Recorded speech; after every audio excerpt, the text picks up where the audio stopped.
बिस्मिल्लाहिर्रहमानिर्रहीम। अल्लाहुम्मा सल्ली अला सय्यिदिना मुहम्मद व अला आले सय्यिदिना मुहम्मद। अस्सलामु अलैकुम व रहमतुल्लाहि व बरकातुहू। आज का मौजू है जी ओसीडी, और ये भी एक ऐसी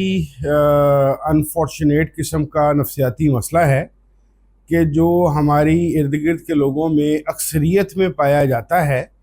चाहे उनके इल्म में हो या ना हो। लेकिन उम्मीद है कि आज की इस वीडियो देखने के बाद हर वो बंदा जो ओसीडी का शिकार है उसको यकीनी तौर पे पता चल जाएगा कि वो इस आर्ज़े से मुंसलिक है और इसका कुछ ना कुछ उसका इलाज या इसका कोई, जिसे कहते हैं, कोई सलूशन उसको ज़िंदगी में निकालना बहुत ज़रूरी है। ओसीडी दैट मीन्स के ऑब्सेसिव कंपल्शन डिसऑर्डर, इसको आसान ज़ुबान में इस तरह कहेंगे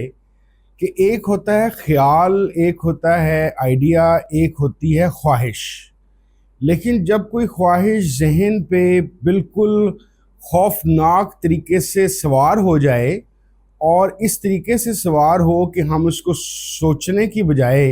ये खुद ब खुद हमारे ख्यालों में आके छा जाए और हमें मजबूर कर दे कि हमने इस पे सोचना ही है, उसको ऑब्सेशन कहते हैं।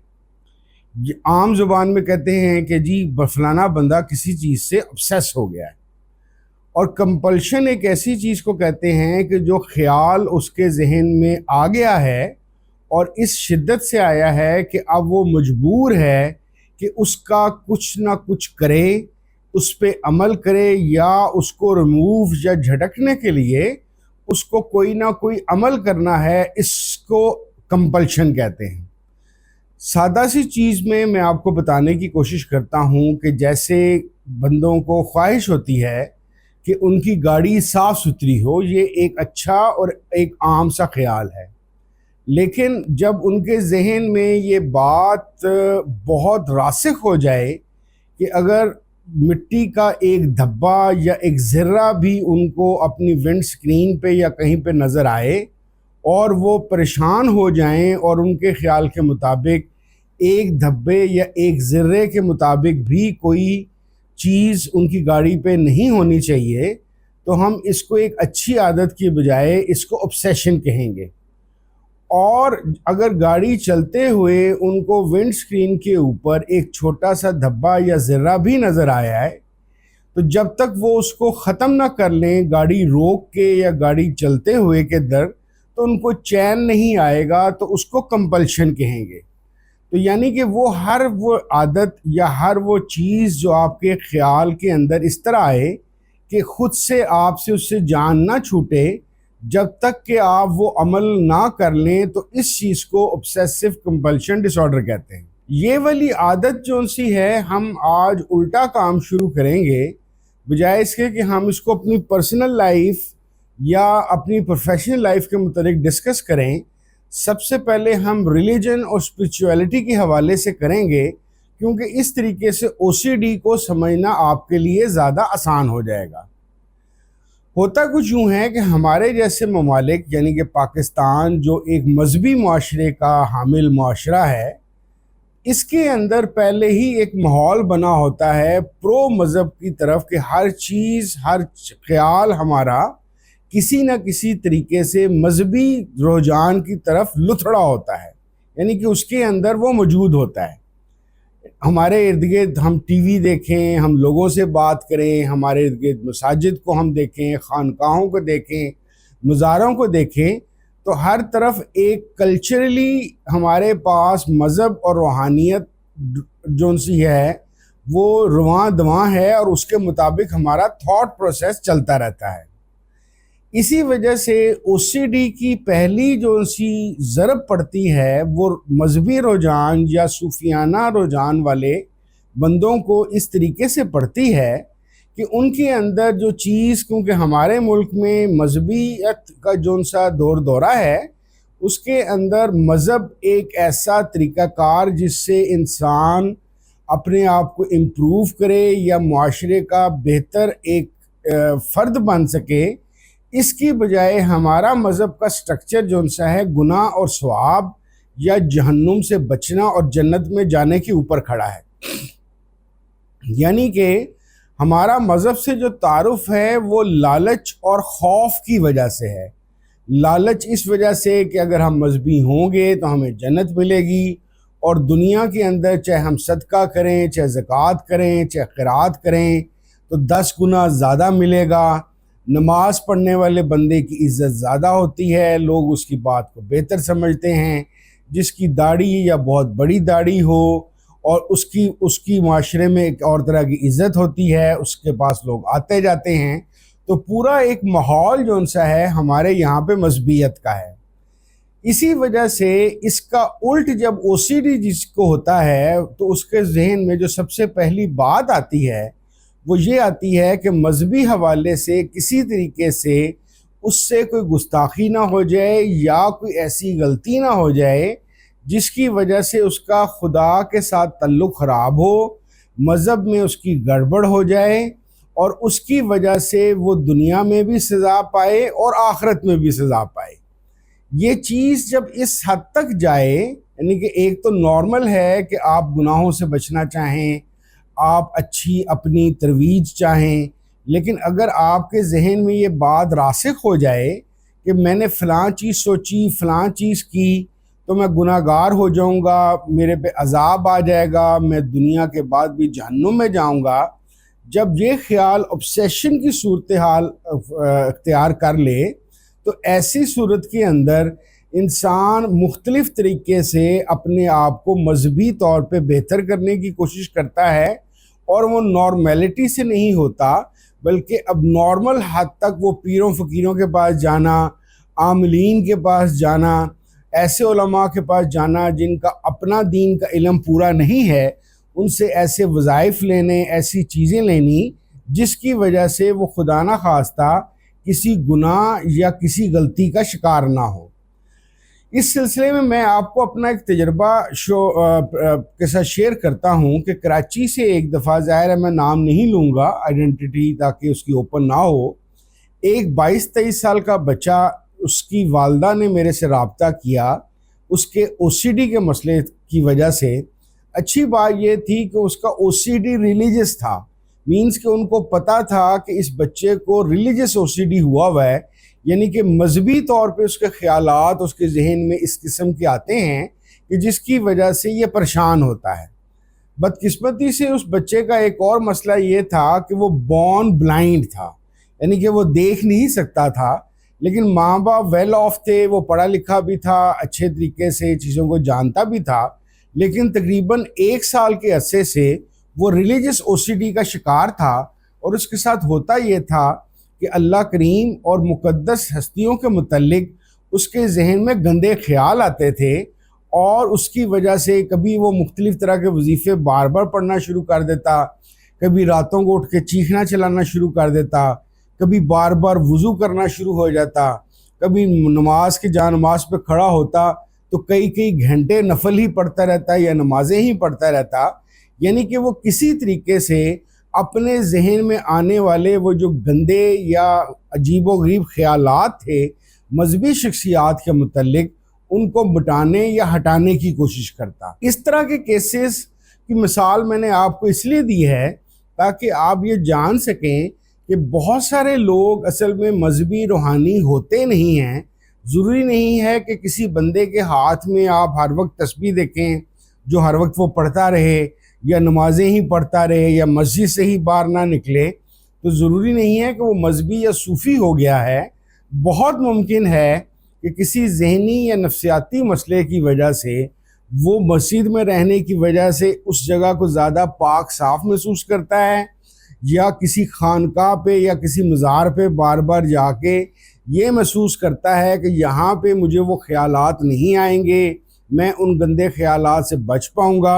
और अगर आ भी गए तो मैं फौरी तौर पे माफ़ी मांग लूँगा,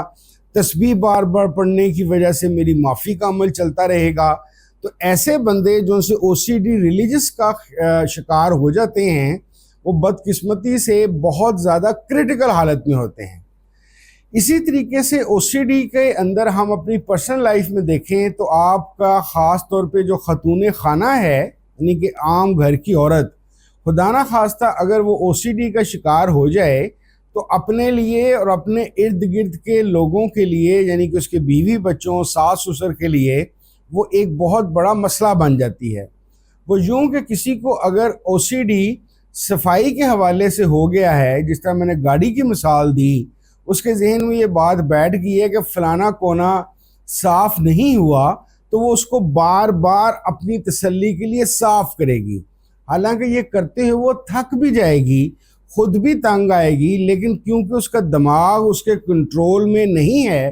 तो एक ही कोने या फर्श के किसी एक ही हिस्से को वो बार बार साफ करती जाएगी। या खातून खाना के ख्याल के मुताबिक उसके हाथ गंदे हैं, हांडी पकाने से पहले वो बार बार धोती रहेगी कि कोई ज़र्रा या कोई ऐसा जरासीम या कोई चीज़ रोटी पकाते हुए या सालन पकाते हुए उसके अंदर ना शामिल हो जाए।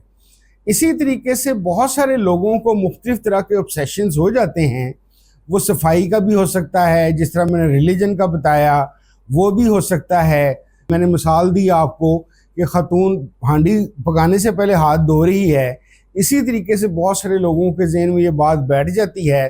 कि मैं पाक साफ नहीं हूँ, तो वो बार बार गुस्ल करते रहते हैं। इसी तरीके से अगर उनके जहन में कोई ये ख्याल आ गया है कि उन्होंने किसी मुक़द्दस हस्ती या किसी रूहानी शख्सियत के मुतल्लिक कोई गंदी बात सोच ली है,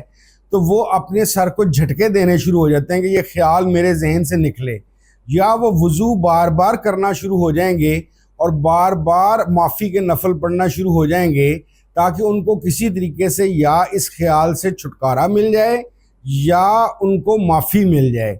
इसी तरीके से क्योंकि ये चीज़ बार बार कर रहे होते हैं, एक थॉट आ जाता है। नमाज पढ़ते हुए एक बड़ा कॉमन सा मसला बहुत सारे लोगों के साथ ओसीडी के वाले से होता है। मिसाल के तौर पे मगरिब की नमाज पढ़ रहे हैं, तो उनको ये याद नहीं रहता कि मैंने 2 रकतें पढ़ी हैं कि 1 रकत पढ़ी है कि 3 रकतें पढ़ी हैं, कितनी पढ़ी हैं। तो वो मगरिब की नमाज एक दफ़ा सलाम फेर के दोबारा पढ़ेंगे, फिर पढ़ेंगे, यानी कि हो सकता है कि वो 1 घंटा तक 3 फ़र्ज़ ही पूरे ना कर सकें, सिर्फ इस ख्याल से कि या तो किरत करते हुए मेरे से कोई गलती हुई है, या मैंने गलत ख्याल सोच लिया है, या मेरा सजदा ठीक नहीं था, या सजदे में मेरे पैर ज़मीन से उठ गए थे, तो मुझे बार बार नमाज पढ़नी है। तो इस लिहाज से देखा जाए कि और प्रोफेशनल लाइफ के अंदर देखें हम अगर, तो प्रोफेशनल लाइफ के अंदर जैसे मैंने पहले भी शायद आपको ये मिसाल दी थी, सबसे कॉमन जो से इनका ख्याल होता है किसी भी प्रोफेशनल का, जब वो ओसीडी का शिकार होता है, तो वो अगर कोई चीज़ लिख लेता है तो उसको बीसियों बार पढ़ता है और बीसियों बार उसकी करेक्शन करता है, सिर्फ इस ख्याल से कि यार ये वाला लफ्ज़ नहीं ये वाला ठीक है, ये वाला लफ्ज़ नहीं ये वाला लफ्ज़ ठीक है, कॉमा कॉलन इन चीज़ों की तरफ उसका ध्यान चला जाता है। नॉर्मली वो लोग जिनको मैनेजमेंट के अंदर, अगर आप मैनेजमेंट से मुतल्लिक हैं,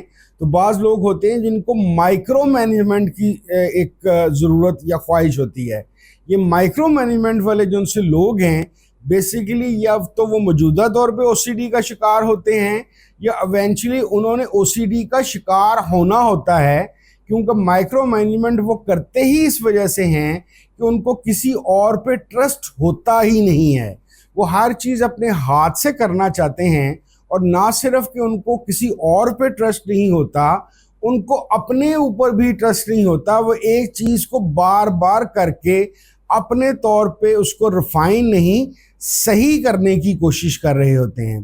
तो लुबे लुबाब ये है कि ओसीडी वाला जो सा बंदा है, वो अक्सर अपने तौर पे काफ़ी मुश्किल ज़िंदगी गुजार रहा होता है। इर्द गिर्द के लोग उसका बार बार ईमेल चेक करना, करेक्शंस करना, उसका हाथ धोना, उसका बार बार नहाना, हांडी से पहले घंटा घंटा हाथ धोते रहना, इस तरह की कई, या गाड़ी को ही साफ़ करते रहना, इस तरह की चीज़ों से बाज़ लोग उनका मजाक उड़ा रहे होते हैं। लेकिन असल में वो बंदा मजबूर होता है, वो जानबूझ के ऐसा नहीं कर रहा होता। और इसकी एक वजह, बेसिक वजह इन्वायरमेंट की और जेनेटिक की वजह के अलावा ये है कि रिफ़ाइन करने की आदत इस रिलीजियस मुआशरे में या परफेक्ट होने की ख्वाहिश उसके जहन में उसके एनवायरनमेंट से डाल दी जाती है, या गुनाह का कंसेप्ट उसके दिल में डाल दिया जाता है, जिसकी वजह से बार बार वो ऐसी हरकतें या ऐसी कोशिशें करता रहता है। और फिर इवेंचुअली क्या होता है कि ना सिर्फ कि क्योंकि इसकी होने की एक बहुत बड़ी बेसिक वजह न्यूरोट्रांसमीटर सेरोटोनिन का काम ना करना है, लेकिन इवेंचुअली जो लोग ज़्यादा देर ओसीडी का शिकार रहते हैं, आखिरकार उनके दिमाग के जो से मुख्तलिफ बायोलॉजिकल स्ट्रक्चर्स हैं उसमें भी तब्दीली आनी शुरू हो जाती है। इस हवाले से मेरा मशवरा ये होगा कि जो लोग तकरीबन 10 साल से ओसीडी का शिकार हैं, तो उसके लिए तो बेहतर ये है कि वो किसी साइकियाट्रिस्ट के पास ही जाएं, क्योंकि 10 साल से जब ओसीडी का शिकार हो चुके होते हैं तो गुमाने गालिब यही है कि अब आपके जहन के केमिकल कंपाउंड्स में ख़राबी के अलावा आपके ब्रेन की फिजियोलॉजी में भी चेंजेस आ चुकी होंगी, और अब इलाज केमिकली जो उनसे चीज़ें ख़राब हैं उसका केमिकल्स के ही तैयार करदा दवाइयाँ ही हैं। लेकिन अगर आपको कुछ कम अरसा हुआ हो, साल 2 साल 3 साल, तो आप किसी लाइफ कोच या किसी काउंसलर से, मेरे से भी रब्ता कर सकते हैं। लेकिन अगर 8-10 साल से ज़्यादा हो चुके हैं तो बेहतर ये है कि किसी साइकियाट्रिस्ट के पास जाके